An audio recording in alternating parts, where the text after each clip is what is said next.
젊은 남녀가 만나서 결혼하고 그 둘 사이에서 사랑스러운 생명이 태어나죠. 태어난 지 얼마 되지 않은 신생아는 자신의 표현을 할 줄 모릅니다. 자신이 원하는 것을 표현할 수 있는 유일한 방법은 우는 거죠. 불편하면 웁니다. 말을 하지 못하니까. 배가 고프면 웁니다. 몸이 아프면 웁니다. 똥을 싸서 불편하면 또 웁니다. 그러면 기똥차게 부모는 그것을 알아차리고 그 아기의 필요를 다 채워주죠. 절대로 이렇게 말하지 않습니다. 참아, 인내해 라고 말하지 않죠. 그 말을 알아들을 정도의 차원이면 아기가 어느 정도 성장했을 때 그렇게 하는 것이죠. 영적인 세계도 여러분 비슷합니다. 우리가 영적인 체험, 기적, 표적들을 체험할 때가 있습니다. 이러한 하나님의 은혜는 우리가 믿음이 자랐을 때에도 여전히 이 땅에서 평생을 살아가면서 체험을 하게 되죠. 근데 여러분 질문 하나 하겠습니다. 이러한 체험을 하는 사람들은 믿음이 아주 좋은 사람들입니까? 예, 그럴 수도 있습니다.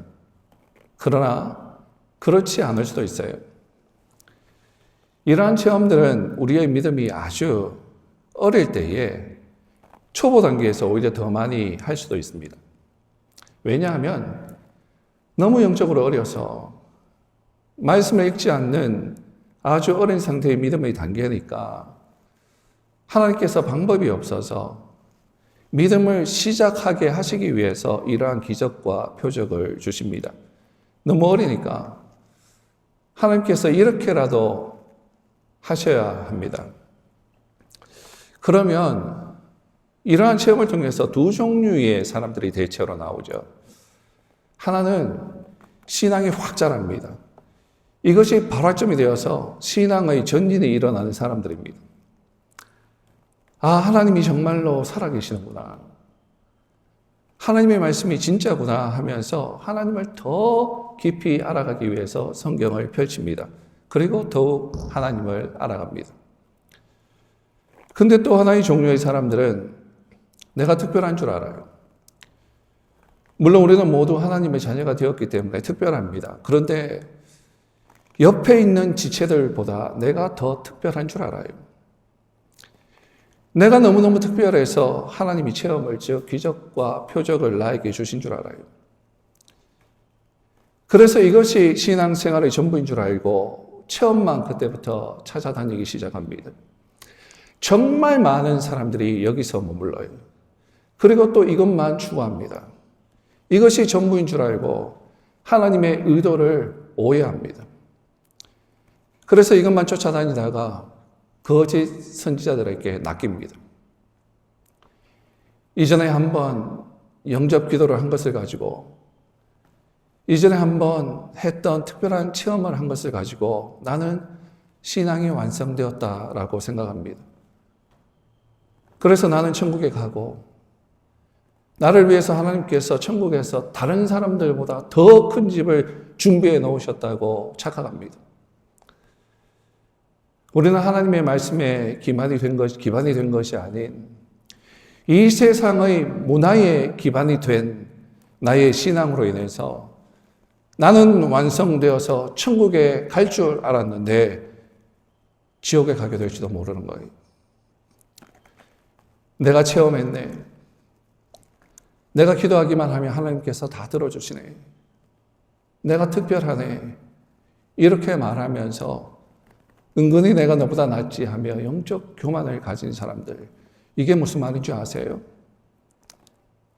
내가 영적으로 너무너무 어리다라는 이야기입니다. 믿으면 구원받는다라고 하는 기본적인 것만 장착하고 회개하지 못하고 마음이 가난하지 못하고 주님 앞에서 울지 못하고 나는 체험한 사람, 나는 특별한 사람 그러면서 다 이룬 줄 알고 살아갑니다. 그러면서 이 체험을 우려 먹으면서 평생을 살아요. 죽음을 준비하지 않습니다. 세상에서도 과거에 머물러 있는 사람들이 있죠.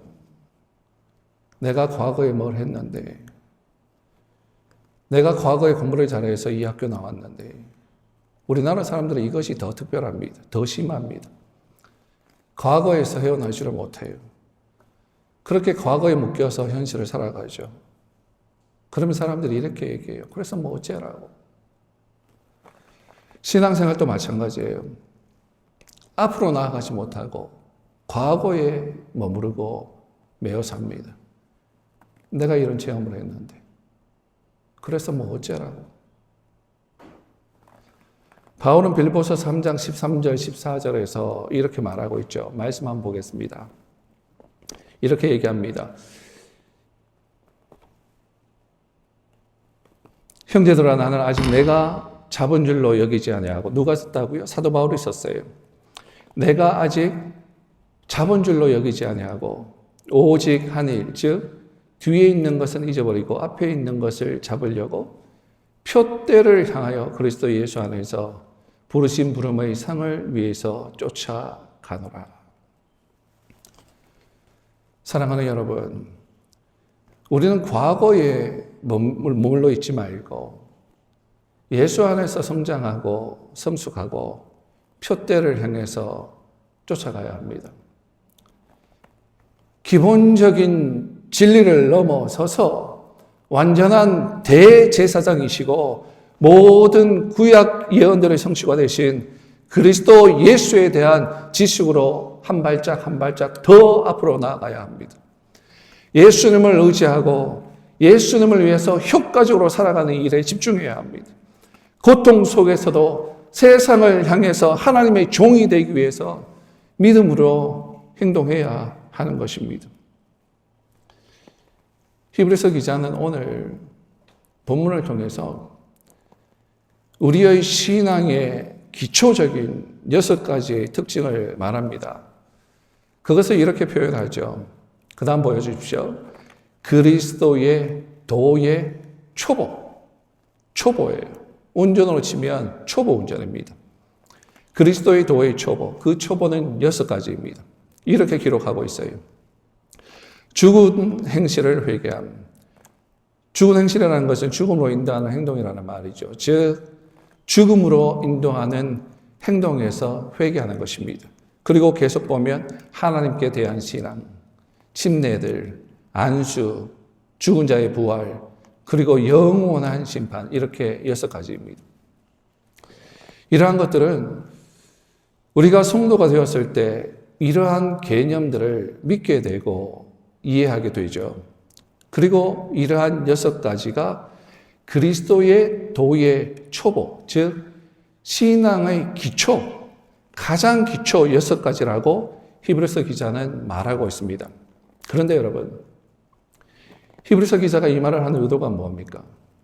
왜 이 말을 했죠? 왜 초보에 대해서 이야기를 했죠? 이 말을 하는 의도는 또 교리를 가르치기 위해서 말한 것이 아니라 이 말을 하고 싶은 거예요. 여러분들이 성례와 교회 교리와 우리 미래의 소망에 대해서 많이 이야기하고 있다. 그렇게 하는 것이 좋다. 그러나 그리스도인들은 그러한 가르침을 넘어서서 더 자라가야 한다라고 말하고 있는 것입니다. 왜 너희들은 집을 짓는 데 있어서 계속해서 기초만 쌓고 있냐라고 하는 것이죠. 기초는 너무너무 중요합니다. 기초가 든든해야 집이 무너지지 않죠. 그런데 그 기초 위에 이제 목재를 올려서 집을 올려야 하는데 왜 계속 그 기초 위에 그 기초를 또 올리느냐라고 묻고 있는 거예요.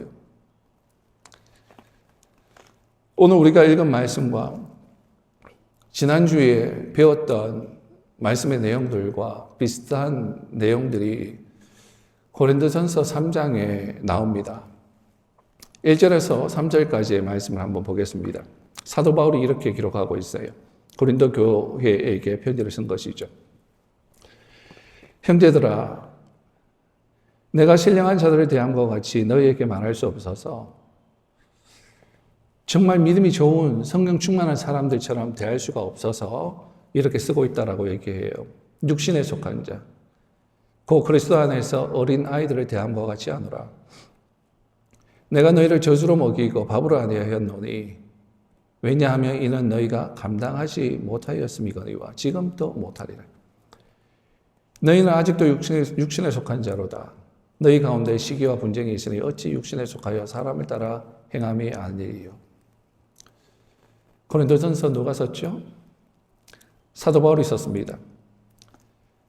고린도 교회를 향한 사도 바울의 평가가 지금 어떻습니까? 말씀을 읽어보니까 어떻습니까? 평가가 높습니까? 낮습니까? 평가가 굉장히 낮죠. 고린도 교회를 보고 바울이 뭐라고 그럽니까? 육에 속한 사람, 인간 냄새 난다. 그리스도의 향기가 전혀 나지 않는다. 인간 냄새가 악취를 풍기고 있다. 이렇게 얘기하는 거죠. 어린아이 같다. 성장한 사람처럼 보이지 않는다. 이렇게 얘기하고 있습니다. 굉장히 낮게 평가를 하고 있어요. 그런데 여러분, 만약 우리가 고린도 교회를 방문했다라고 생각해 보십시다. 고린도 교회 안에서 일어나는 모든 일들을 보았다라고 생각해 보십시다.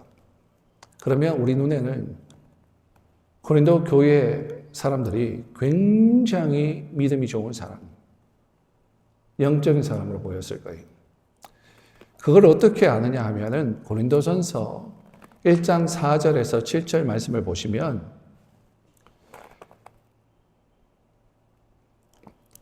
사절을 보면 바울이 감사하다라고 그러죠. 내가 너희를 위해서 항상 하나님께 감사한다.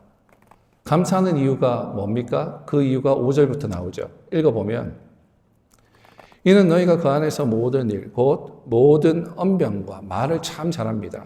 모든 지식의 풍족함으로 지식이 너무 풍족합니다. 하나님에 대한 지식이 많았던 것 같아요. 그 다음에 그리스도의 증거가 너희 중에 견고하게 되어 너희가 모든 은사에 부족함이 없어. 은사가 얼마나 많은지요. 그리고 우리 주 예수 그리스도의 나타나심을 기다립니다. 재림을 기다립니다. 언변이 좋아요. 지식이 많아요. 그 엄청난 지식을 가지고 말을 얼마나 잘하는지요. 이길 사람이 없는 듯합니다. 그리고 은사까지 가지고 있다고 합니다. 그리고 예수의 재림을 다시 오심을 기다리고 있다라고 얘기합니다. 여러분, 우리가 이 교회 방문했으면 이것을 다 가지고 있어요, 교인들이. 그러면 어떻게 보입니까? 굉장히 믿음이 좋아 보이죠. 그런데 바울은 이 사람들을 보고 뭐라고 그러죠? 육에 속한 사람이다. 어린아이다라고 그러는 거예요. 여러분, 지금 뭔가 우리하고 기준이 틀리죠. 우리가 바라보는 기준하고는 정말 다릅니다. 우리는 고린도 교인들이 모든 걸 다 갖춘 것 같은데 바울이 보는 관점은 이런 것 있으면 좋겠지만 이런 것이 영적인 것 아니다. 영적인 기준 아니다 라고 그러는 거예요. 그러면 여러분, 바울이 기준으로 무엇을 보고 있습니까? 3장 3절 한번 보십시오. 너희는 아직도 육신에 속한 자로다. 너희 가운데 시기와 분쟁이 있으니 어찌 육신에 속하여 사람을 따라 행함이 아니리요. 시기와 분쟁이 있다라고 얘기합니다. 너희들이 갖추기는 다 갖춘 것 같은데 시기하고 싸움이 있는 것을 보니까 아니다. 이렇게 얘기하고 있어요. 여러분, 우리가 여기서 머물러서 한번 생각해 보아야 합니다. 우리가 왜 시기하고 싸웁니까? 왜 시기하고 다툽니까? 여러 가지 이유가 있죠. 진리를 위해서 싸우는 경우도 있지만 여기서는 그런 개념 아니에요. 그런 얘기하고 있는 것이 아닙니다. 왜 그들이 시기하고 다투는지 아십니까? 잘 들으십시오.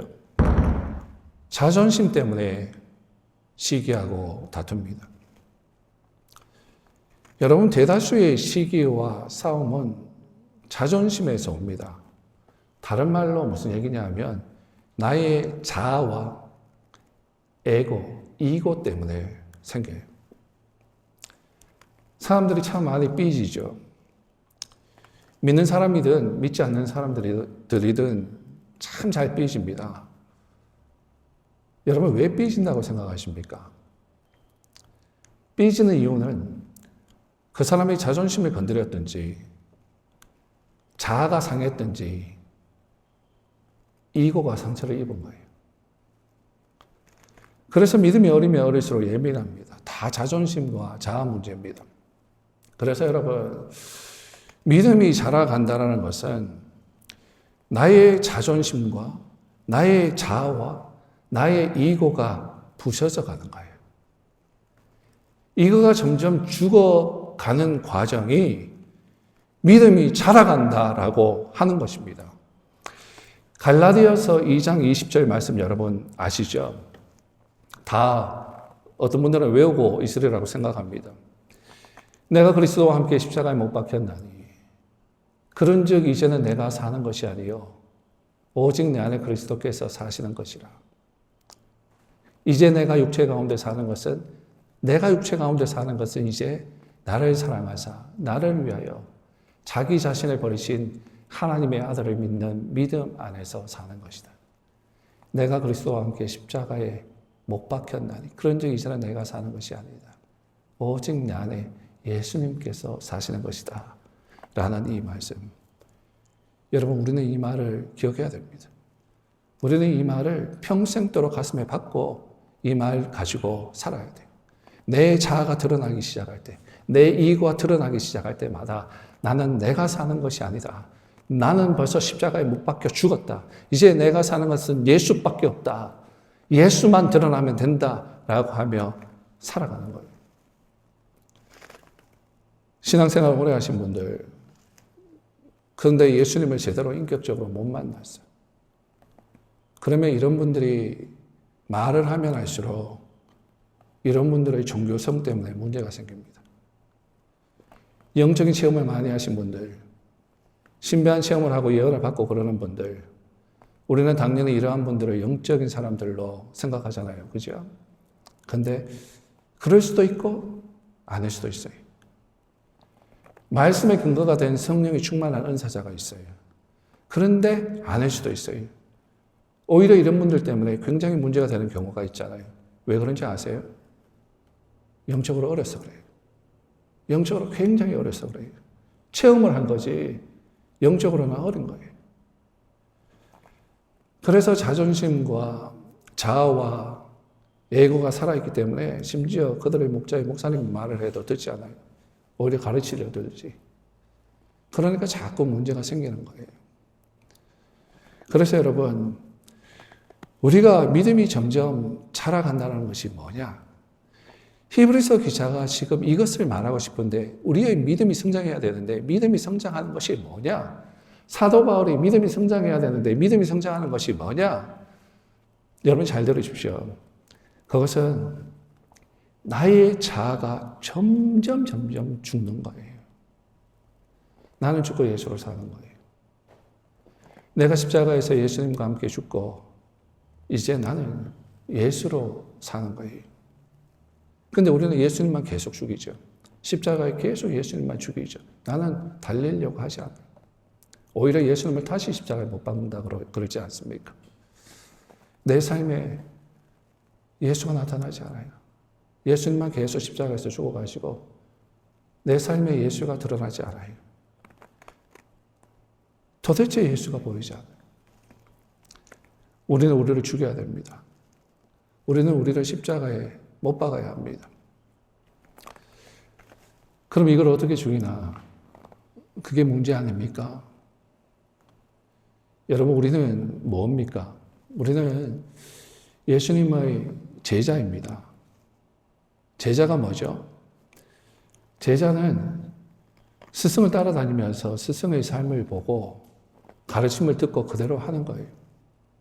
그리고 그대로 자신들의 제자들에게 그 스승의 가르침을, 배움을 그대로 전해주는 거죠. 이게 제자예요. 우리는 뭡니까? 우리는 예수님의 제자입니다. 그러면 예수님의 제자인 우리는 예수님께서 하셨던 삶을 보고 그분을 나의 모델로 삼아 그분을 닮아서 그대로 하면 됩니다. 근데 예수님을 닮자 그러면 너무 추상적이잖아요. 그죠? 어떻게 하는 것이 예수님을 닮는 것인가? 좀 더 구체적으로 말씀드릴게요. 예수님을 닮는다라는 것은 예수님의 성품을 닮는다라는 얘기입니다. 그리고 예수님의 성품을 닮아서 예수님께서 하셨던 그 사역을 우리가 맡아서 하면 되는 것이죠. 그러면 무엇이 예수님의 성품인가? 예수님의 성품을 알려면 성령의 열매를 보면 압니다. 갈라디아서 5장 22절에 나오는 사랑과 희락과 화평과 오래 참음과 자비와 양성과 충성과 온유와 절제, 이게 예수님의 성품이고, 구원받았다면 구원받은 자로서 그 열매로서 우리 그리스도인들이 나타나야 하는 성품입니다. 근데 전제 조건이 있어요. 우리가 예수님 안에 있어야 돼요. 그래야 이게 가능합니다. 다른 말로 분명히 예수님을 믿는 하나님의 자녀라야 됩니다. 그 속에 생명이 있어야 이게 가능합니다. 또 다른 말로 우리가 예수님 안에 있는 것이 뭐죠? 예수님이 뭡니까? 예수님은 말씀이세요. 그러면 우리는 말씀 안에 있어야 돼요. 그래야 우리 속에서 사랑과 희락과 화평과 오래 참음과 자비와 양성과 충성과 온유와 절제라고 하는 성령의 열매, 예수님의 열매들이 우리의 모습을 통해서 드러나기 시작합니다. 그러면 세상 사람들이 그 모습을 보면서 예수님을 보기 시작해요. 이것은 예수님의 성품입니다. 지난주에 성경 공부하면서 이것에 대해서 가르쳐 드렸는데, 이것에 대해서 구체적으로 말씀드리지 않고 오늘 말씀을 준비하다가 두 가지가, 성경 가운데 있는 두 가지가 더 생각이 났어요.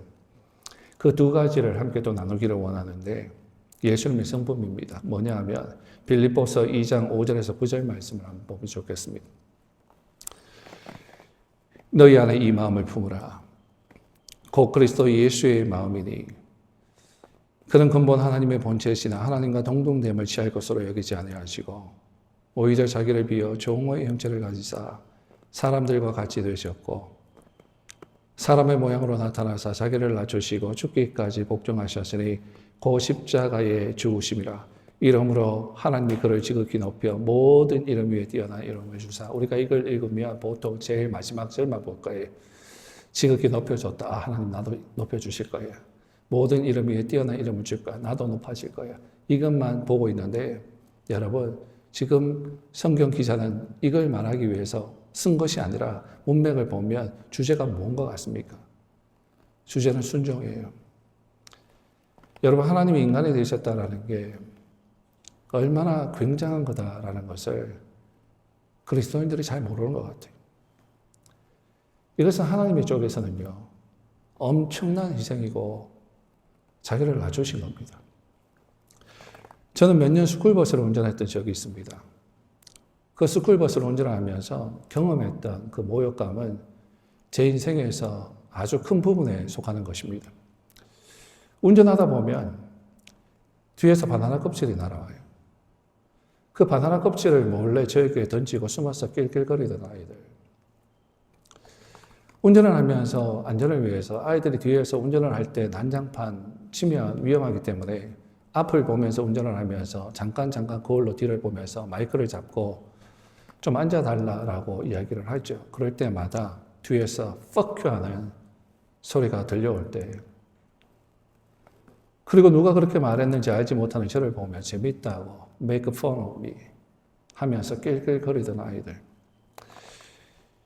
영어가 서툰 제가 문제를 만드는 아이들에게 영어로 주의를 줄 때 못 알아듣는 척 하면서 What?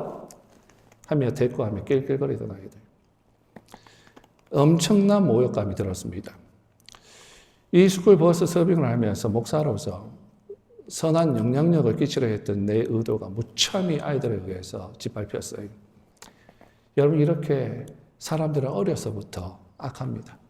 아주 악해요. 근데 여러분, 하나님이 인간이 되신 것은 그것보다 더합니다. 더한 거예요. 그런데 그럼에도 불구하고 하나님께서 우리를 위해서 오신 거예요. 그분이 이 땅에서 왕이 되셔도 그건 그분 입장에서는 아무것도 아닌 거예요. 원래 왕이세요. 이 땅에 오셔서 왕 되셔서 뭐 하시겠다고. 이 땅에 오셔서 왕이 되셔도 아무것도 아닌 겁니다.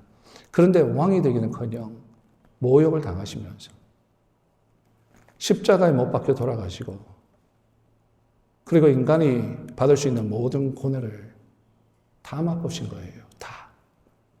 외로움에다가 버림받은 거에다가 배신에다가 얼굴에 침뱉음을 당하시기까지 하면서 손에 못을 박히고 발에 못이 박히고 옆구리가 창으로 찔리고 온갖 사람들이 지나다니면서 고개를 흔들면서 모욕과 경멸을 하는 그 소리를 들으시면서 사람이 당해야 하는 죽음까지도 다 당하셨어요.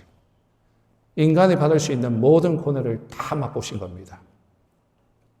근데 그걸 아시면서 예수님은 뭐라고 말씀을 하십니까? 내 아버지 하시면서 순종하신 거예요. 사랑하는 여러분, 그래서 우리도 예수님을 닮으려고 그러면 성령의 감동으로 된 이 예수님의 말씀을 읽고 그 말씀대로 순종을 연습해야 됩니다. 너희 안에 이 마음을 품으라. 곧 그리스도의 예수의 마음이니. 그 예수의 마음을 우리는 품어야 합니다. 우리의 신앙생활의 기초가 예수님 닮는 거예요. 교리를 배우는 것이 아니라 그 교리의 기초 위에 예수님을 닮는 거예요. 예수님을 읽고 예수님을 닮는 연습이 바로 하나님의 말씀에 대한 순종입니다. 순종. 그래서 그래요. 우리가 순종을 통해서 예수님을 닮습니다. 그러면서 성령으로 감동된 이 말씀을 읽고 이 예수님에 대한 순종을 통해서 우리의 에고가 무너지고 자존심이 무너지고 자아가 무너지고 그러는 것입니다. 그러면서 나는 죽고 예수로 사는 거예요. 그러면서 예수님의 사람들이 되어가는 것입니다. 여러분, 우리는 나이가 들어가면 들어갈수록 우리의 성품이 더 좋아져야 되죠. 나이가 들어가면 갈수록 우리의 성품은 더 좋아져야 됩니다. 왜 그렇습니까? 구원을 이루어 가라라고 그러잖아요. 우리의 구원은, 우리의 성품은 우리는 성화되잖아요. 계속 하나님 나라에 갈 때까지, 영화가 될 때까지 계속 전쟁에서 올라가는 거예요. 물론 사람이니까 실수하니까 늘어가기도 하죠. 그러나 늘어갔다 올라갔다 하면서 어쨌든 우상향입니다.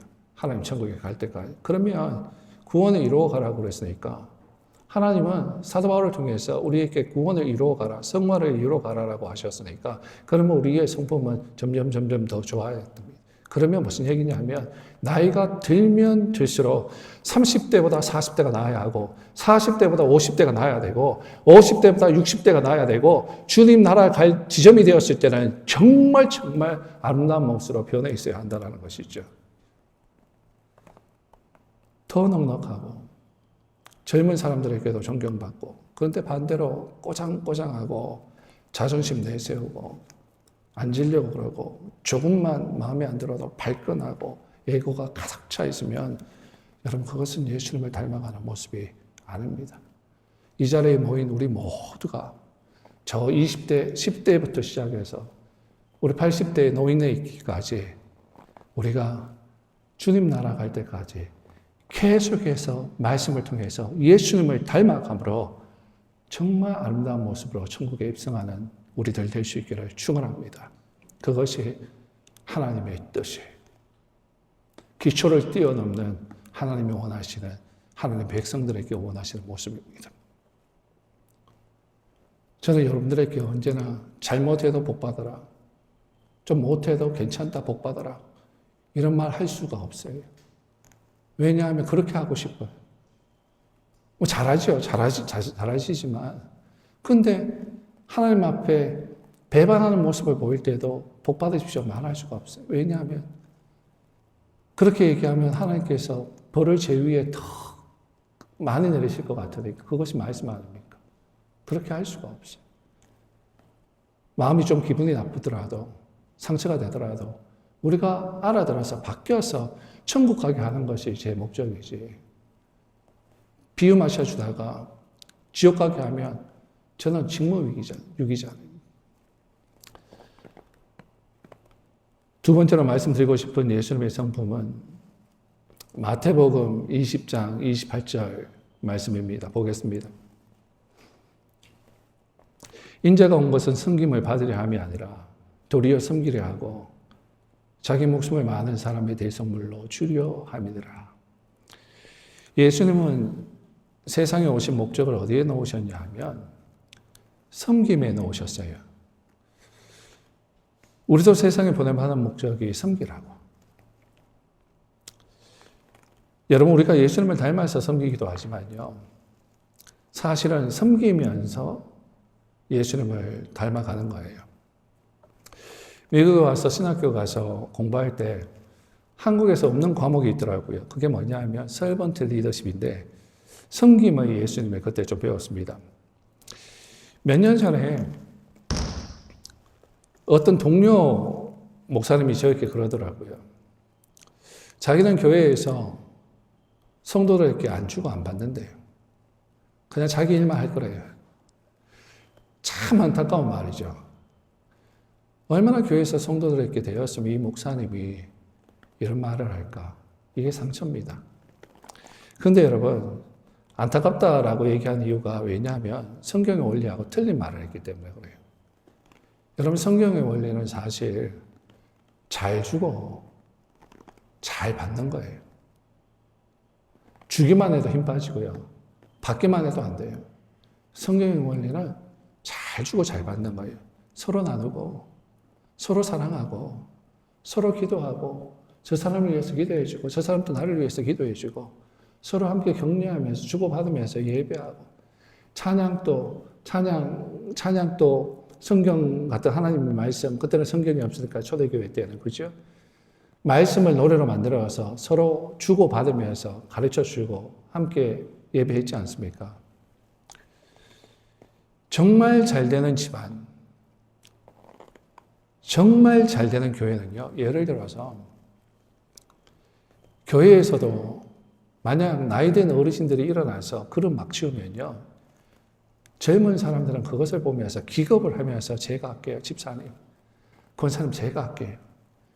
그러면 또 어른들이 일어나서 아니야, 내가 할 수 있어. 내가 할게.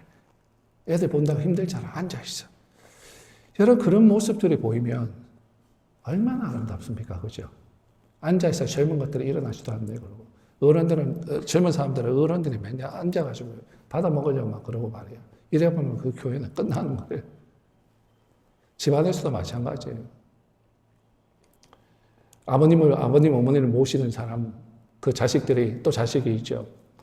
그 노인네들, 어른들, 아버지, 어머니, 이제 용돈 하시라고 돈을 좀 모아가지고 드려요. 아버지 나가서 친구분들하고 식사도 하시면서 좀 쓰세요. 그러면, 아이고, 아범아, 며느리야, 내가 이게 뭐 필요하다고, 괜찮아. 아니에요, 쓰세요. 기죽지 마시고 나가서 쓰세요. 그러면, 그래, 고마워. 그러면서 그걸 받아가지고, 밖에 나가서 안 쓰고, 손주들 있잖아요. 손주도 불러요. 이리 와봐라. 그럼, 요즘 니 뭐 필요한 거 없니? 그러면, 아, 할아버지 나 이거 필요한데요. 그래? 그러면 아범한테 용돈 받은 거 꺼내서 이거 가지고 사. 그러면 손주들이 좋아가. 우리 할아버지 짱이야. 우리 할머니 짱이야. 그래. 잘 돌아가요. 그러면 그 아들이, 아들의 아들이 할아버지한테 돈 받는 거 보면, 이리 와봐. 너 할아버지한테 돈 받았죠? 예, 받았어요. 이거 무슨 돈 필요해? 압수야. 이거는 또 나쁜 겁니까? 압수 딱 해가지고, 압수야. 이거 필요하지. 이것만 하면 돼. 그러면서 압수 딱 해요. 그럼 또 그거 가지고 아버지 그래, 이거. 정말 보기가 너무 선순환하는 아름다운 모습이지 않습니까? 그런데 아들이 아버지 보고, 아버지가 뭐 돈이 필요하다고요? 노인네가 뭐 돈 필요해? 그러면 아버지가 저놈의 자식들 말이야. 저것만 알아가지고 말이야. 돈이 없어 손주한테 용돈도 못 줘. 그러면 손주는 우리 할아버지 할머니는 용돈도 안 주고. 뭐야? 집안 잘 돌아가죠. 그죠? 이런 모습들, 가정에서, 교회에서 일어나면 망하는 거예요. 정말 잘 주고, 정말 잘 받고, 그러한 모습을 통해서 사랑이 키워져 나가는 것입니다. 여러분, 신앙은 성장해야 돼요. 바울도 자기가 다 이루었다라고 말하지 않고, 아직 멀었다, 나는. 사도 바울이 이렇게 얘기했어요. 나 아직 멀었다. 근데 사도 바울도 이렇게 얘기했는데, 우리가 뭐라고 나는 완성됐다라는 소리를 합니까? 난 아직 모른 거예요. 아직 나는 멀었으니까 계속 성장해야 한다라고 말하거든요. 빌립보서 3장 12절, 14절. 내가 이미 얻었다 함도 아니요 온전히 이루었다 함도 아니라 오직 내가 그리스도 예수께 잡힌 바 된 그것을 잡으려고 달려가노라. 형제들아 나는 아직 내가 잡은 줄로 여기지 아니하고 오직 하늘 즉 뒤에 있는 것을 잊어버리고 앞에 있는 것을 잡으려고 표대를 향하여 그리스도 예수 안에서 하나님이 위에서 부르신 부름의 상을 위하여 달려가노라. 이미 얻은 것도 아니고 완전히 이룬 것도 아니고 잡은 줄로 생각하지 않고 계속 잡으려고 표대를 향해서 몸부림치거든요. 여러분 이렇게 신앙은 노력하는 거예요. 구원은 내 힘으로가 아니라 하나님의 은혜이지만 은혜 받은 우리는 성령의 도움으로 노력하는 거예요. 이것이 구원을 이루라라고 하는 성경의 말씀이에요. 성경 공부가 다 아닙니다. 성경을 배우면 그 말씀대로 결단하고 연습을 해야지. 연습을 안 하고 앉아서 판단을 하고 그러면 밥 먹고 운동 안 하고 앉아있으면 비만이 되는 것처럼 영적인 비만이 되는 거예요. 그러면 건강하지 않는 겁니다. 여러분 하나님이 어떤 사람을 좋아하시겠습니까? 두 사람을 예로 들겠습니다. 같이 예수를 믿었어요. 같이 예수를 믿었는데 어떤 사람은 예수 믿기 전에 이미 좋은 부모 밑에서 사교육 잘 받아서 학교도 좋은 데 가고 그래서 좋은 직장, 좋은 아내 얻었어요. 그리고 예수 믿어서 약간 변합니다. 근데 별반 믿기 전이나 다를 바가 없습니다. 차이가 별로 없습니다. 근데 다른 한 사람은 예수 믿기 전에 몰라서 험하고 거칠게 살았어요. 좋은 부모 못 만나서 공부도 제대로 못했고 그러다 보니까 돈도 많이 못 벌어서 몸으로 때우는 일을 하면서 입이 거칠어졌어요. 너무 험해요. 사람들도 별로 존경도 하지 않아요. 근데 예수 믿었어. 예수님 찾아오셨어. 그래서 그 예수님 때문에 마음에 감동이 와서 술도 끊고 담배도 끊고 열심히 살았어요. 그러다가 속상해서 또 포기해서 다시 해요. 또 하니까 성령이 속에 살아 역사하니까 너무너무 죄송해서 괴로워하고 눈물 흘러서 하나님 심령이 가난해져서 하나님 잘못했어요. 그러면서 다시 해볼게요. 그러면서 나가는 사람. 근데 하여간 엄청난 노력을 하는데도 이 세상 사는 것이 너무 쉽지가 않아요. 여러분, 우리 눈에는 누가 더 좋아 보입니까? 첫 번째 얘기했던 사람이 더 좋아 보일 거예요. 좋은 환경에서 자라서 좋은 직장 가지고 돈도 많고 고상하게 예수 믿어요. 그래서 우리가 그러한 사람들 볼 때, 아, 예수 잘 믿어서 저렇게 복을 받았나 보다. 그런 생각을 하기도 해요. 아까 얘기했던 사람은 예수 잘 못 믿어서 저렇게 지지리도 고생하는 모양이다. 그렇게 생각하기도 해요. 그래서 우리는 먼저 사람이 좋아 보일 거예요. 그러나 여러분, 하나님 보시기에는 나중 사람에게 상을 더 많이 주실 거예요. 왜 그럴 줄 아세요? 뒤에 사람이 사실은 더 많이 변한 거니까. 더 주님 때문에 몸부림친 거니까. 여러분 바로 아셔야 할 것은 신앙생활은 완성이 아니라 과정입니다. 신앙생활은 완성이 아니라 방향성과 과정이에요. 계속해서 살아나야 합니다. 그것이 오늘 우리들에게 원하시는 하나님의 메시지입니다. 오늘 히브리서 본문은 그것을 말씀 통해서 하고 있는 거예요. 며칠 전에 저희 어머니하고 치매 앓는 저희 어머니하고 통화를 하면서 제 마음 본심이에요. 그런 마음이 있어서 그런 말을 했어요. 어머니, 저희 어머니 치매인데도 뭐 아시고 쓰는지 모르고 쓰는지 성경을 계속 쓰세요. 몇 번 쓰셨어요. 근데 저희 어머니 손가락 없습니다. 지난번에 말씀드린 것처럼. 둘째, 셋째, 넷째 손가락 없습니다. 첫 번째 손가락 반 잘렸습니다. 그 손가락 한 개 반 가지고 성경을 쓰셔요. 근데 요즘 어디 쓰세요? 그러면, 몰라. 한 봐야지. 그러면서 가서 봐요. 치매니까. 뭐 알고 쓰는지 모르고 쓰는지는 모르겠지만, 성경을 쓰는 그런 모습을 보면서 저는 기쁨이 있죠. 감사가 있죠. 근데 잘 몰라. 다 잊어버려요. 다 잊어버려요. 말해도 잊어버리지만 제 아들의 마음이 본심이 뭐냐면 어머니 하나님 앞에 설 날 얼마 안 남았어요. 어머니 마지막 숨 쉬는 거 정말 얼마 안 남았어요. 그거 준비해야 돼요. 말씀 믿고 말씀과 기도 생활 하시면서 하나님 사랑하다가 준비하셔서 가야 돼요. 이게 내 소원이에요. 그렇게 하셔야 돼요. 그럼 그렇게 해야지. 그럼 맨날 잊어버려요. 치매잖아요. 그럼에도 불구하고 하나님, 기도 제목이 그래요. 하나님, 기억을 잘 못하지만 주의 날개 아래 보호하여 주셔서 주의 은혜로 살다가 주님 나라 가게 해 주십시오. 우리 장모님도 마찬가지 그렇게 기도하고 다 치매라서 정신들이 하나도 없지만 주님 보호해 주세요. 내 인생의 목적은 저희 어머니들이 정말 주님 안에서 살다가 정말 복받으면서 천국에 가는 것이 제 목적입니다. 그것이 다른 거 필요 없어요. 그것이 내 목적이에요. 근데 여러분 제 마음도 성도를 향한 하나하나의 마음도 사실 목자로서 그런 마음이에요. 그 우리 어머니한테는 직접적으로 그냥 막 얘기할 수 있지만 다른 사람들한테는 그렇게 못하잖아요. 마음에 상처를 줄 수가 있어요. 그러나 제 본심은 뭐 하나도 빠짐없이 주님 사랑하다. 세상도 필요 없는 거 쫓고 살다가 그렇게 끝나지 말고 하나님 나라를 위해서 준비하다가 마지막 숨을 내쉬는 우리 교회 식구들 되기를 바랍니다. 그 마음이 제 마음이사죠. 그런 은혜들이 정말 여러분들 가운데 있었으면 좋겠습니다. 우리 예슬이도 16살, 17살이지만 어릴 때부터 잘 준비돼서 평생을 하나님 위해서 내가 드리며 살리라. 영광 올려드리면서 사는 쓰임받는 우리 예슬이, 재영이 그런 은혜들이 있기를 바랍니다. 나이 많이 드신 분도 괜찮아요. 지금부터 회개하며 가난한 마음 가지고 심령이 가난한 마음 가지고 제가 여러분 성경 공부하면서 우는 게 회개입니까? 그랬죠. 우는 거 회개 아닙니다. 우는 게 중요한 게 아니라 하나님으로 터나는 게 죄로부터 터나는 게 중요합니다라고 얘기했지만 여러분 믿는 자들은 눈물이 너무 중요해요. 회개는 눈물이 아니지만 그러나 눈물도 나오기도 하고 마음이 가난한 자, 심령이 하나님께 가난한 자는 웁니다.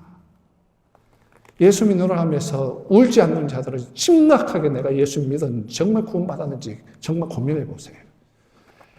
정말 성령에 있고 예수님을 사랑하는 자는 예수님 하면서 기도하면 눈물이 터져 나오는 게 정상이에요. 심령이 가난한 자는 복이 있나니 천국이 저희 것이며 가난한 마음으로 주님 앞에서 몸부림치며 살 수 있기를 바랍니다. 구원의 기초에 머물러 있지 말고 말씀을 가지고 성장하라. 말씀을 정리합니다. 기억할 것이 꼭 예수님이신 말씀으로 영의 양식을 꼭 드세요. 날마다 다른 건 못해도 영의 말씀을 놓치지 마세요. 아침에 큐티하면 제일 좋아요. 큐티 가지고 묵상하면서 실천하면서 사는 것이 큐티니까. 그게 아니더라도 말씀 주님 주세요. 말씀 주님 주세요. 말씀 안 먹으면 내가 죽습니다. 말씀 주세요. 주님 듣습니다. 영의 말씀 꼭 드시고 그리고 그 말씀 주셨으면 그걸 좀 붙들고 좀 연습하시고 그 말씀 가지고 좀 연습 좀 하시고 우리들의 신앙의 모습이 다른 말로 인격이 혼의 구원이 계속해서 자라갈 수 있도록 예수님의 이름으로 축원합니다. 기도하겠습니다.